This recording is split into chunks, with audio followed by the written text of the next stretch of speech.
Batman and the Bat. One night in Gotham City, Batman was on his usual patrol. Suddenly, he heard strange sounds coming from an old building.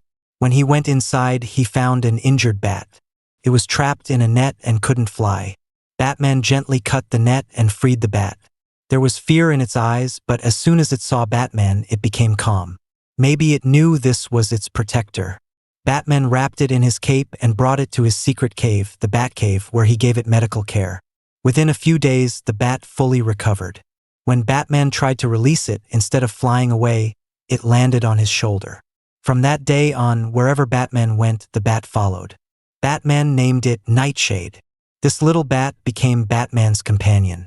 Whenever Batman was in danger, Nightshade would fly into the enemy's eyes, giving Batman the chance to escape or fight back. And so, a special bond was formed between a hero and a bat, an unusual but powerful friendship.